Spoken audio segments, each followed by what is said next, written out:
मैं आप में से हर एक को बताना चाहता हूं, यीशु मसीह ने जब लोगों की जिंदगियों में चमत्कार किए तो उसने बहुत हद तक लोगों को कहा, जाओ और किसी को न बताओ। आप जानते हैं यीशु चमत्कार करता था, लेकिन यीशु हमेशा चाहता था कि लोग चमत्कारों से भी ज्यादा जीने के सिद्धांतों को सीखें। बहुत सारे लोग ये बात नहीं जानते हैं कि यीशु जीवन जीने के सिद्धांतों को सिखाने आया। विश्वास कीजिए, जिसका चरित्र नहीं बदलता उसकी जिंदगी में समस्याएं कभी बंद नहीं होती। मैंने अपनी आंखों से देखा है।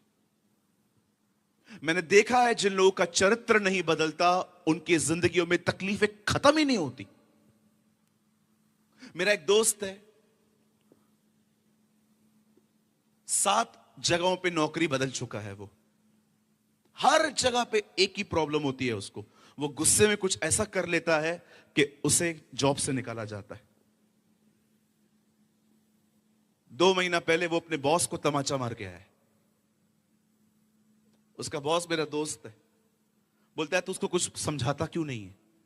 मैंने बोला क्यों, क्या हुआ? बोला चाटा मार के गया, और क्या करेगा। इतना गुस्सा आता है उसको, इतना गुस्सा आता है, एक्सट्रीम लेवल एंगर। गाली निकालेगा कभी कभी, कभी कभी गुस्से में किसी को मार के आएगा, कभी कभी अपनी मम्मी के ऊपर भी गंदा चिल्लाएगा। आज वो कहां पर भी सेट नहीं हो पा रहा। जिनका चरित्र नहीं बदलता वे कहां सेट नहीं हो पाते।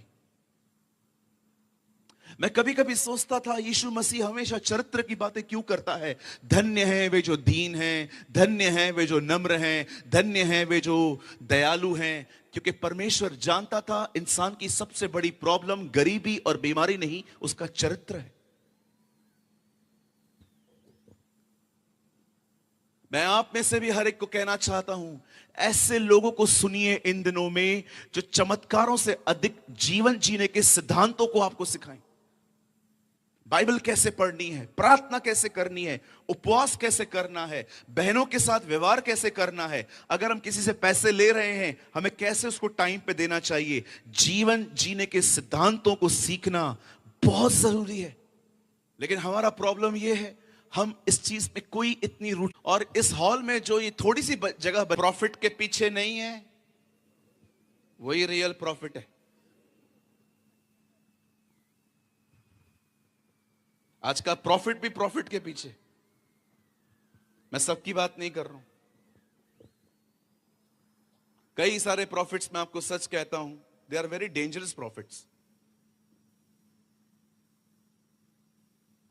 कई लोग आएंगे, ब्रदर आपने सबका अच्छा किया है, आपके साथ किसने अच्छा नहीं किया। ये सबकी कहानी है।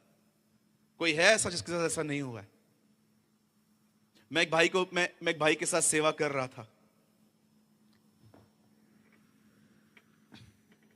and you know, he called himself a prophet. उन्होंने एक बार कहा, यहां कोई है जिसको पेट में दर्द है। अब 500 लोग बैठे हैं, एक को नहीं होगा।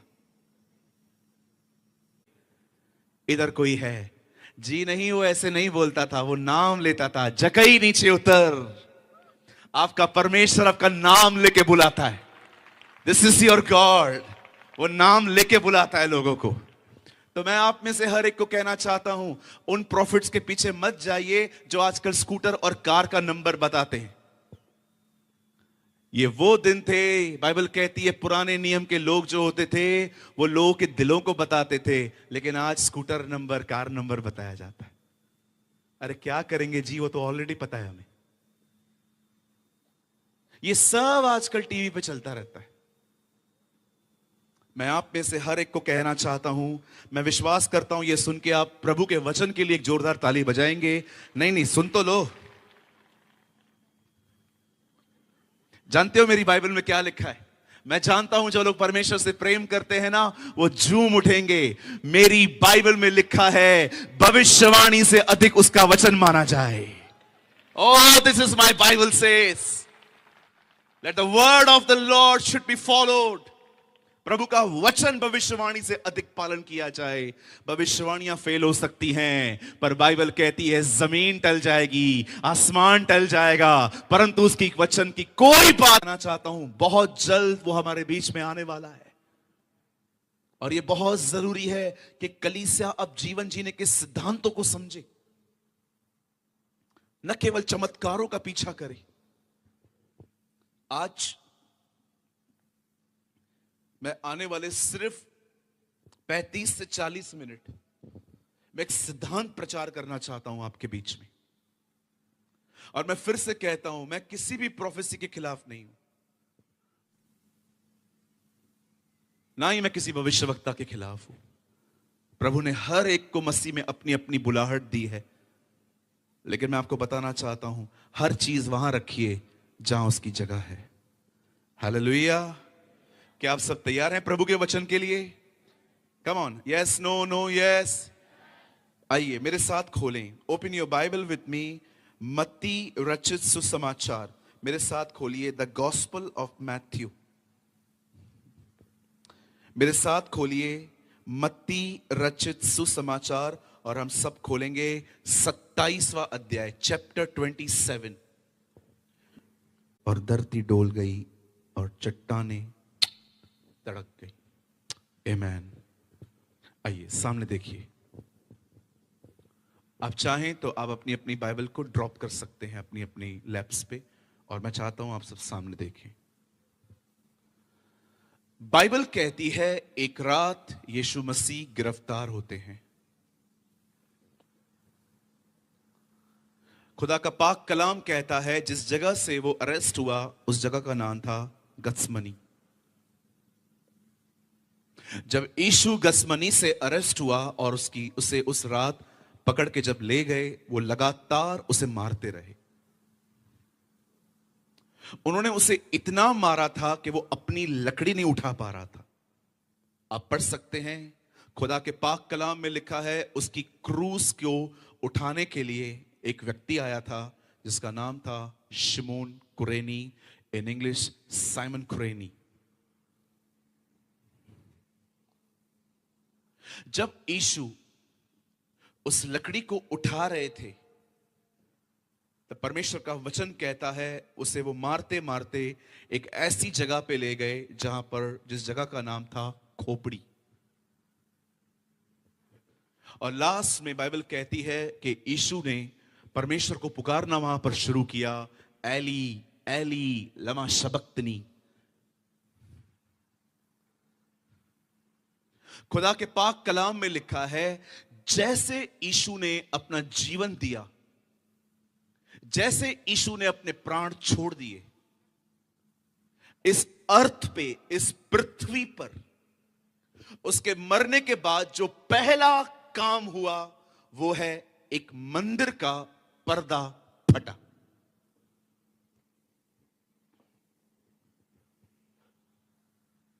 आखिर क्यों उसकी मृत्यु के बाद पहला काम यह हुआ कि मंदिर का पर्दा फट गया? कौन है यह मंदिर? कहां है यह मंदिर? किस तरह का मंदिर है ये? मैं कुछ आपको समझाना चाहता हूं, और मैं वादा करता हूं मैं आपसे ज्यादा समय नहीं लूंगा।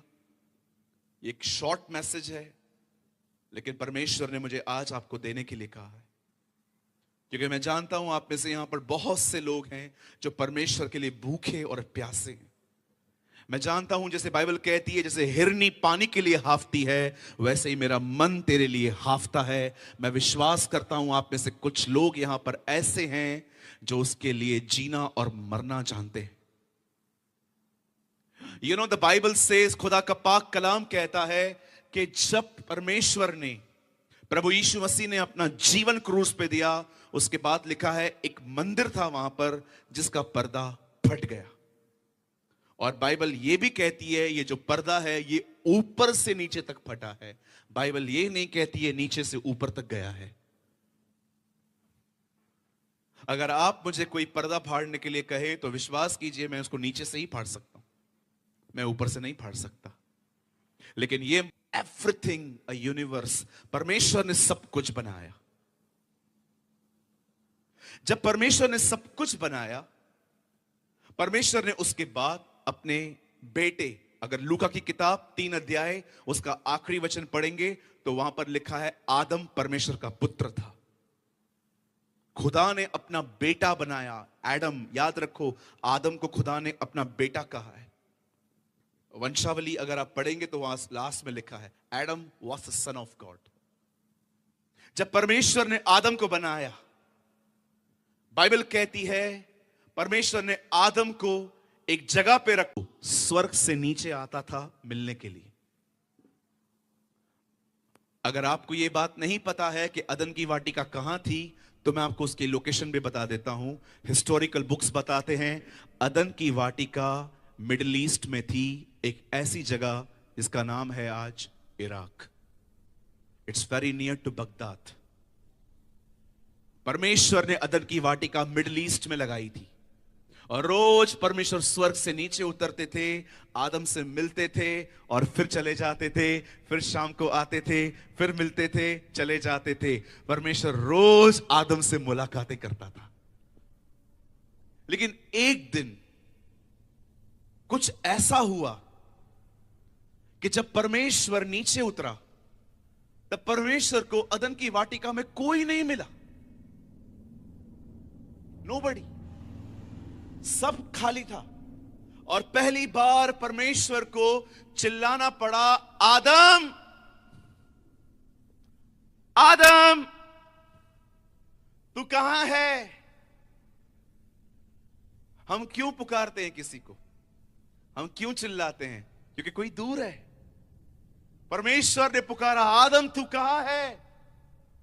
और बाइबल कहती है आदम अपने अपने जिस्म को कुछ इस तरह से बाहर वो आया और परमेश्वर ने उससे कहा, क्या हुआ?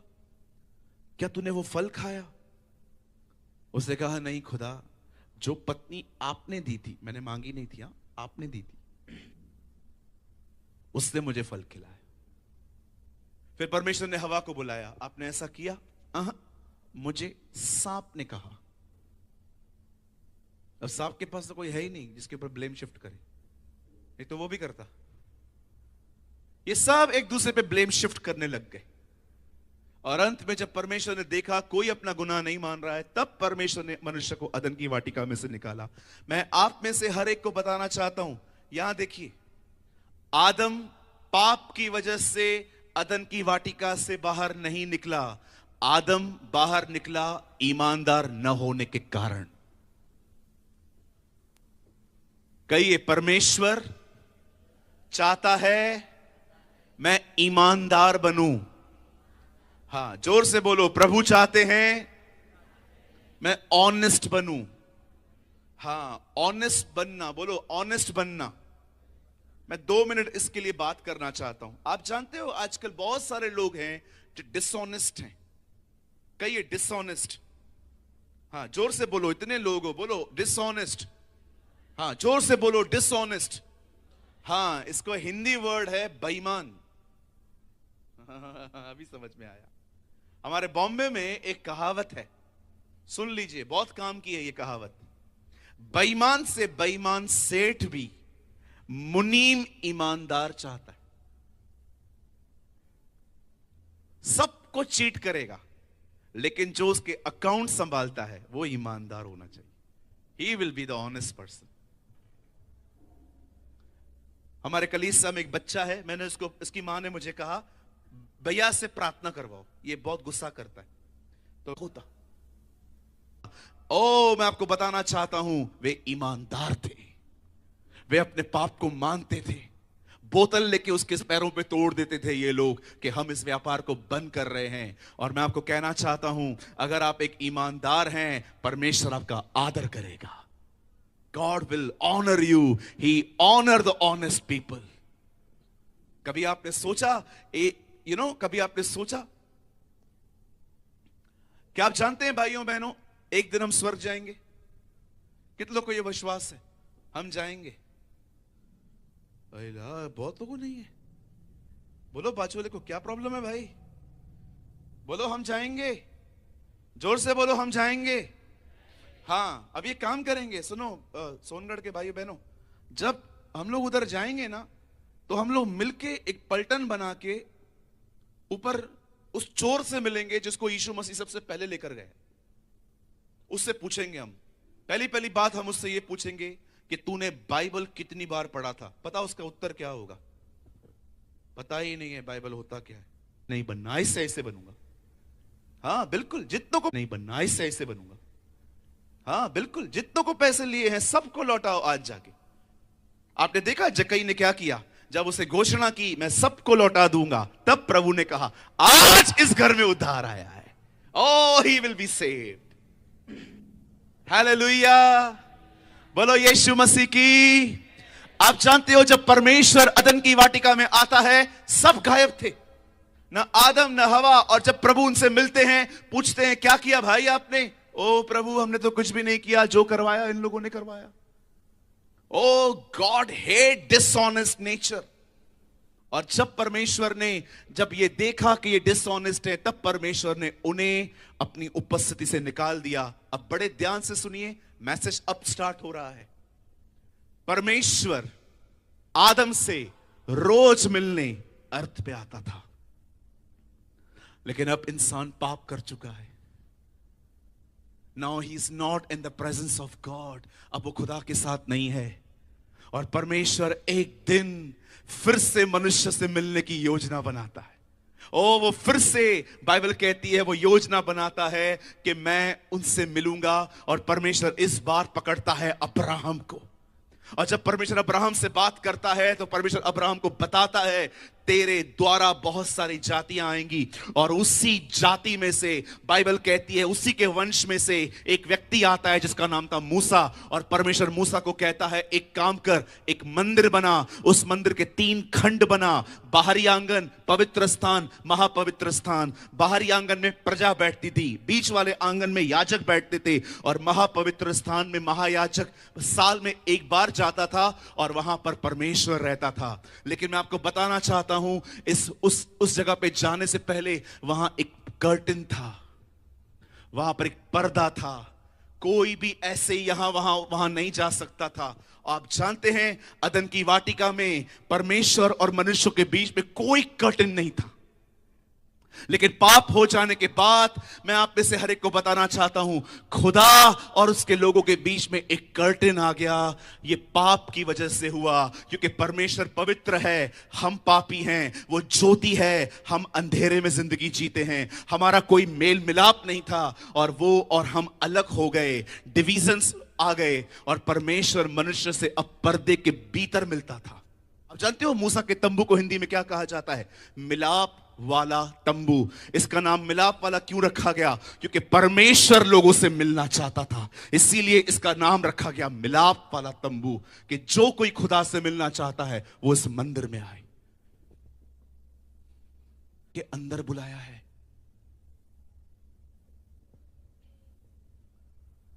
कुछ साल पहले लाहौर में एक लड़की रहती थी, वो अपाहिज थी, चल नहीं पाती थी वो। और जब यीशु उससे मिला, वो चलने लगी। और उस बहन ने एक किताब लिखी जिसका नाम था पर्दा फट गया। वो जानती थी कि ये पर्दा क्या है। आप जानते हैं उस पर्दे के पीछे क्या है? उस पर्दे के पीछे परमेश्वर की उपस्थिति है। उस पर्दे के पीछे खुदा की हुजूरी है।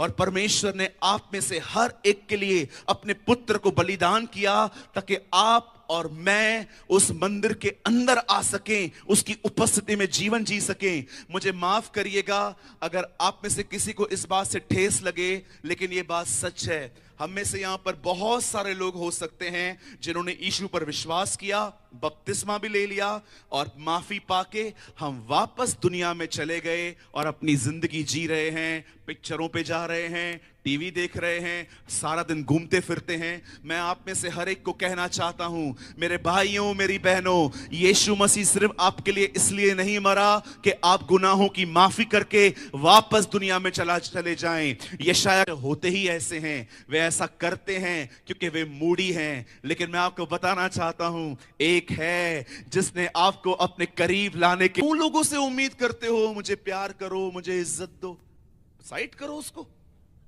मैंने बहुतों को देखा है, बड़ा मूड ऑफ करके चर्च में आते हैं, कभी कभी आएंगे और चर्च में आके ऐसे बैठेंगे।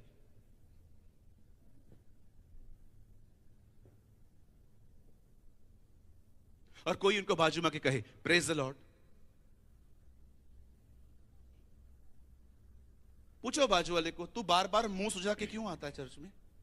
पूछो पूछो पूछो, आप लोग भी पूछो, सब पूछो, बहनों 2 बार पूछो। आप तो बहुत सारे लोग हैं ना, चर्च के अंदर आएंगे ऐसे बैठे रहेंगे मुंह फुला के। ओ यार, ये क्यों निकाल रहा है तू, कुछ और निकाल। हालेलुया।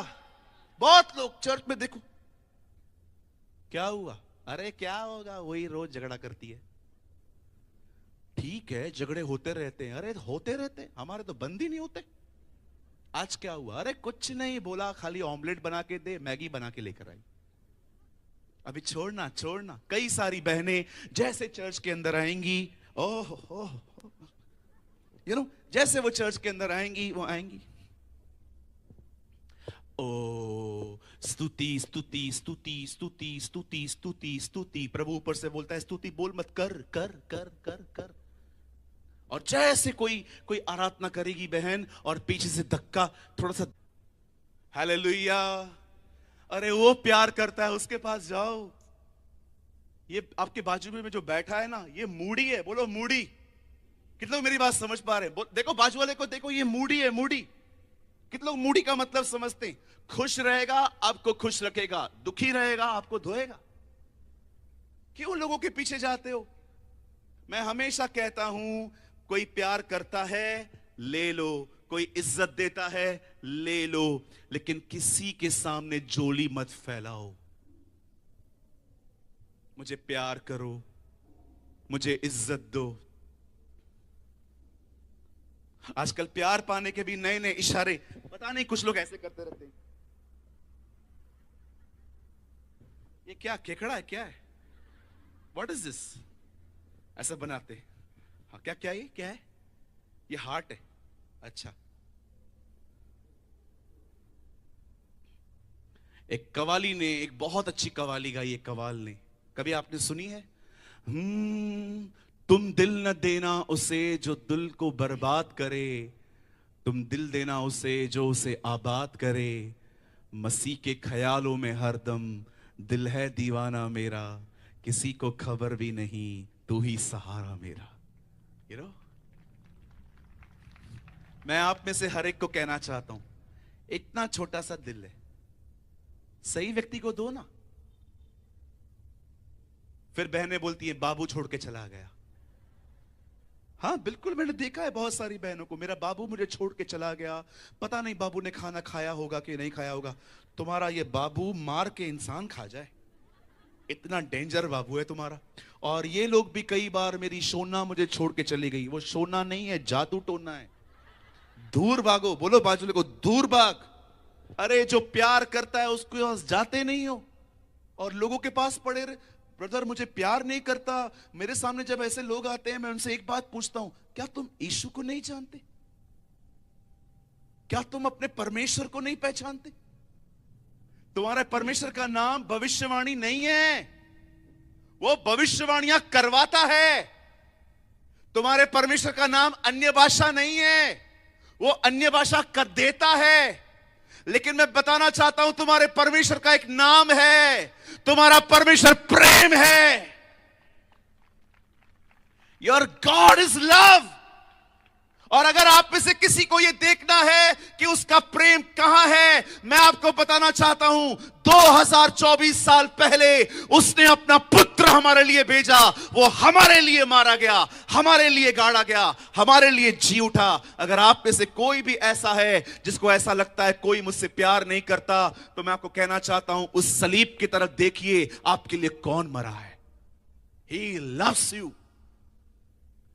मैं जब भी अपने आप को अकेला फील करता हूं, मैं अपना फोन नहीं उठाता, मैं लोगों को नहीं देखता, मैं अपने खुदा को देखता हूं कि वो मुझसे प्यार करता है। He loves me। उसने कहा मैं तुम्हें अनाथ नहीं छोड़ूंगा, मैं तुम्हारे पास एक पवित्र आत्मा भेजूंगा। आज आपको पता है कितने सारे यंगस्टर्स हैं इन दिनों में जो अपने आप को इनसिक्योर फील करते हैं, थोड़ी थोड़ी बात पे रोते हैं, थोड़ी थोड़ी बात पे परेशान हो जाते हैं।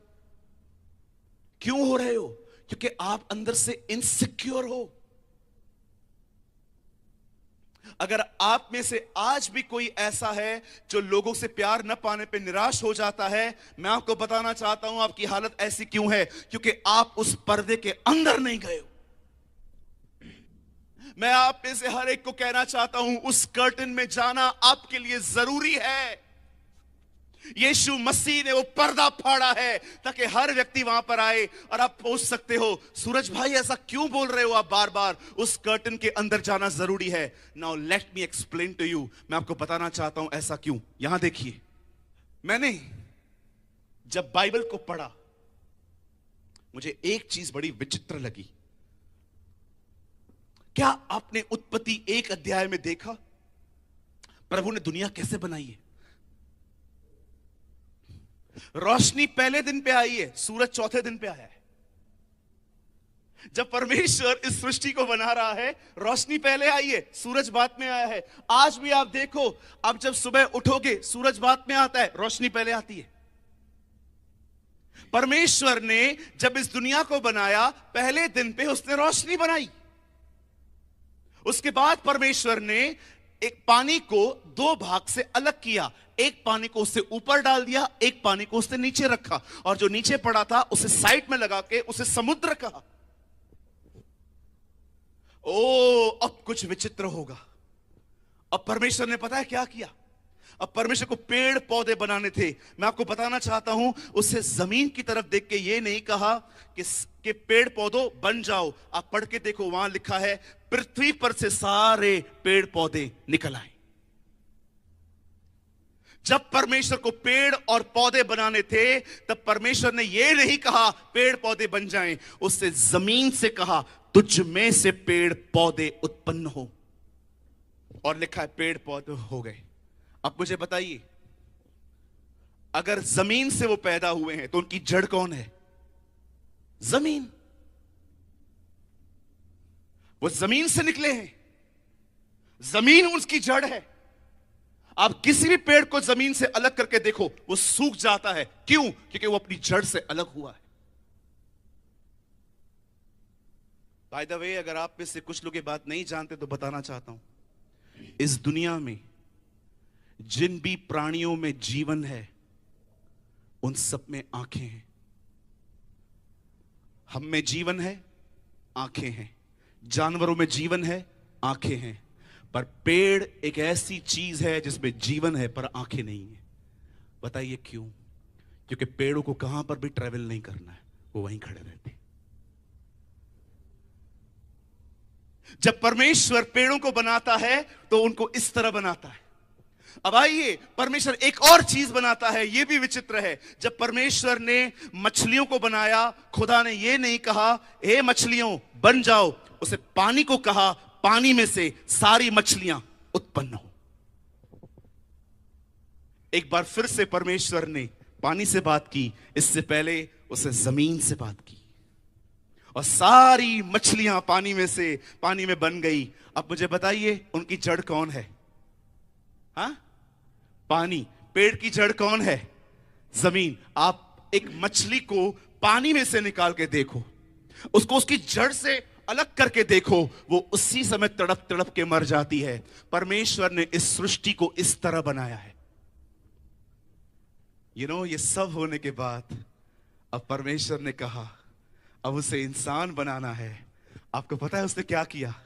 उसे उसे उसे उसे पानी से बात की थी, उसे जमीन से बात की थी, अब उसे इंसान बनाना था। पता है उसने क्या किया? लिखा है तब परमेश्वर ने कहा आओ। इतने लोग यहां बैठे हुए हैं, मैं बताना चाहता हूं आप उसमें से निकले हैं, इसलिए आपका उसमें जाना जरूरी है, क्योंकि वही आपकी जड़ है। उसी के साथ रहकर आप खुश रहते हो, उसी के साथ रहकर आप आशीषित होते हो।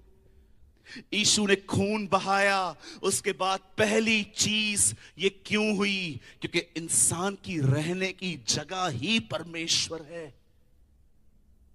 आज मैं आप में से पूछना चाहता हूं, जितने मेरे भाई, जितनी मेरी बहनें यहां बैठी हुई हैं, मैं आपसे पूछना चाहता हूं, क्या आप अपने परमेश्वर की उपस्थिति में जीते हैं? क्या आप उसकी प्रेजेंस में हैं? कभी आपने सोचा, जब नोआमी ने इज़राइल छोड़ी, उस जगह को उसने छोड़ा जो जगह परमेश्वर ने उन्हें दी थी, और वो जाके मोआब में रहने लगी। पहले पति चला गया, फिर दोनों बेटे चले गए, कंगाल हो गई वो। अब चर्च जाके गीत गाते हैं, वचन को सुनते हैं, प्रार्थना करते हैं। पर मैं आपको बताना चाहता हूं, चर्च एक्चुअली इसीलिए है ताकि लोग चर्च के द्वारा मसीह में आ सके, उसकी उपस्थिति में आ सके। इसे इंग्लिश में कहते हैं प्रेजेंस ऑफ गॉड। जानते हो उसका इजी मीनिंग क्या है? Present before God. परमेश्वर के सामने जीना, a present before God life. आप उसके सामने जिंदगी जीते। आज मैं सबसे पूछना चाहता हूं, क्या आप उसमें बने हुए हैं?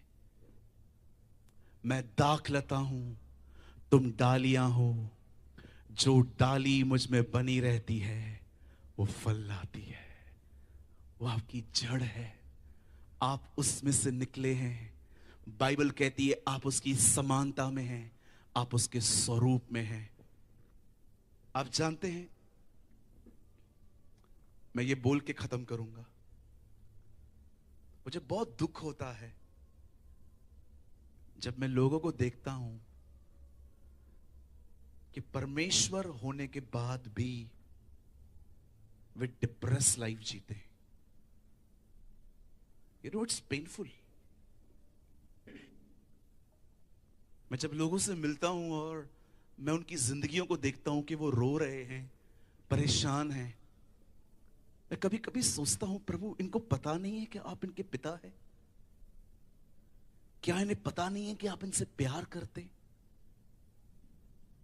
कभी आपने इस बारे में सोचा है? ब्रदर मैं रोज हंसता हूं, लेकिन ब्रदर मैं बहुत बार अंदर से टूटा हुआ रहता हूं। कोई मेरी इज्जत नहीं करता, कोई मुझे प्यार नहीं करता, कोई मेरे बारे में सोचता नहीं है। पूरी जिंदगी मेरी जिम्मेदारियां निभाते निभाते खत्म हो गई, मेरी कोई वैल्यू नहीं है। ब्रदर कभी आपने सोचा है आपके अंदर इस तरह की जिंदगी क्यों है? आप जानते हो हम कितना इजीली आज नाराज हो जाते हैं। कोई हमें शादी पे बुलाए, कोई हमें न बुलाए, कोई हमें इज्जत दे, कोई हमें न दे। आपने कभी सोचा है मनुष्य का व्यवहार आपको कितना परेशान करता है? क्यों? क्या कारण है? क्योंकि हम उसे नहीं जानते ज्यादा।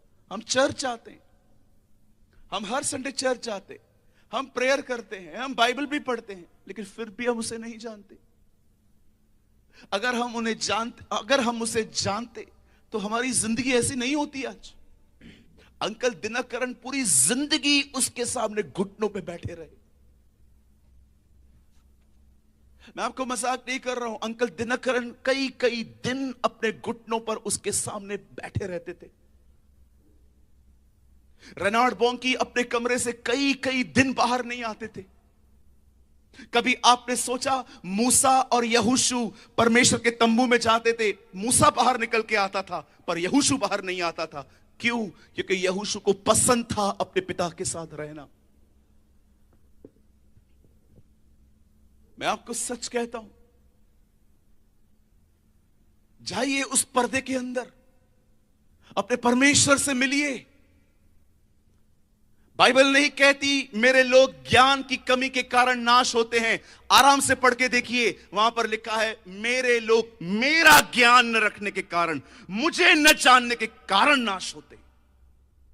बाइबल का ज्ञान बहुतों के पास है, लेकिन बहुत लोग उसे नहीं जानते। बहुत लोगों ने केमिस्ट्री की तरह बुक को याद किया है। मत्ती 7 में यह लिखा है, 8 में यह लिखा है, 9 में यह लिखा है। They are very strong intellectually.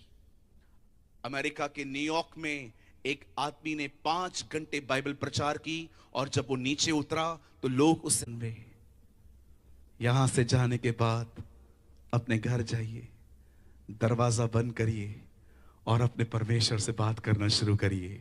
आप रोज उससे बात करिए और आप उसके पर्दे में प्रवेश करना शुरू कर देंगे। हालेलुया, बोलो यीशु मसीह की। आज क्या यहां पर कोई निर्णय ले रहा है कि आज के बाद मैं अपना फोन कम यूज करूंगा और सबसे ज्यादा टाइम परमेश्वर को दूंगा?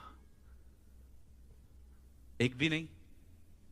ओह, प्रेज द लॉर्ड। क्या बहनों में से कोई आज निर्णय ले रहा है मैं आज के बाद गप्पे कम मारूंगी और खुदा से अधिक बात करूंगी? Come on, 1 2 3 4 4.5। क्या कोई बहन यहां पर है जो निर्णय ले रही है कि मैं आज के बाद अपना बहुत समय खुदा को दूंगी? Yes, praise the Lord, hallelujah. मेरे भाइयों बहनों, लोगों से बातचीत करना कम कर दो। होने दो लोगों को नाराज, कोई प्रॉब्लम नहीं है। उन्हें क्या पता आप कीमत चुका रहे हो। मुझे जब इस पर्दे के विषय में जानकारी मिली, जब मैंने ये जाना कि मैं खुदा से निकला हूं, मुझे खुदा में लौटना है, और जब मैंने वहां पर प्रवेश करना स्टार्ट किया और जब मैं वहां पर पहुंचा, मैंने लोगों से बातचीत करना कम कर दी। लोग मुझे पता नहीं क्या क्या कहते थे, तू घमंडी बन गया है, अधिक आत्मिक बन गया है, अब तू पागल हो गया है। उनको क्या पता, उनको जो बोलना है बोलने दीजिए। आप उस कीमत को चुकाइए और अंदर जाइए अपने परमेश्वर से मिलने के लिए।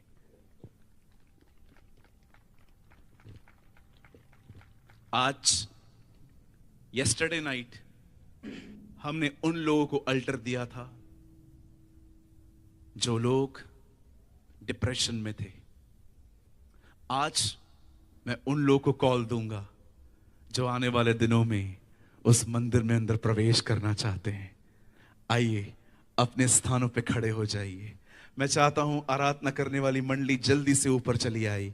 मैं आप में से हर एक से कहना चाहता हूं, आइए अपने अपने स्थानों पे खड़े हो जाइए। हेलो दोस्तों, आप सभी को जय मसीह की। जैसा कि आपने ये वीडियो देखा और ये प्रचार सुना, आई होप आप इस वीडियो को देखने के बाद, इस प्रचार को सुनने के बाद जरूर ब्लेस हुए होंगे। मैं आपको बता दूं कि यह वीडियो हमारा नहीं है और ये चैनल हमारा है, लेकिन ये वीडियोस हमारे नहीं है। ये video Jesus is life channel से लिए गए हैं और इस वीडियो का क्रेडिट जाता है सूरज पेमानी सर को, जिन्होंने परमपिता परमेश्वर के ज्ञान को अपने अंदर धारण किया, ग्रहण किया, एब्जर्व किया और वह लोगों के सामने परमपिता परमेश्वर के प्रचार को बताते रहते हैं। काफी सारे लोग मुझे इस वीडियोस में या फिर मेरे चैनल पर कमेंट करते रहते हैं कि आप ये वीडियोस क्यों अपलोड करते हो, ये वीडियो तो आपका नहीं है, फिर आप ये वीडियो अपलोड क्यों करते हो। इसका जवाब मैं हर एक वीडियो में देता हूँ और मैं इस वीडियो में भी दे रहा हूँ कि मैं सूरज कुमार सर की वीडियोस को क्यों अपने चैनल पे अपलोड करता हूँ। उससे पहले मैं एक बात आपके साथ शेयर कर दूं जो परमपिता परमेश्वर का वचन कहता है। परमपिता परमेश्वर का वचन कहता है कि कोई भी व्यक्ति पवित्र आत्मा के सामर्थ्य के बिना परमपिता परमेश्वर को के वचनों को समझ नहीं सकता और परमपिता परमेश्वर के वचनों को लोगों के सामने प्रेजेंट नहीं कर सकता।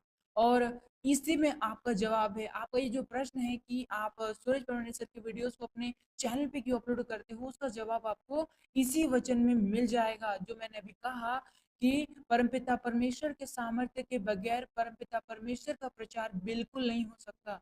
अगर आप इस चैनल के थ्रू अगर आप परमपिता परमेश्वर के वचनों को सुन रहे हो, ब्लेस हो रहे हो और परमपिता परमेश्वर के ज्ञान में आगे बढ़ रहे हो, तो यह हो ही नहीं सकता कि परमपिता परमेश्वर के अनुपस्थिति में ये सारे कार्य हो रहे हैं और ये वीडियोस परमपिता परमेश्वर की उपस्थिति के बगैर अपलोड किए गए हों या आपके तक पहुंचे होंगे।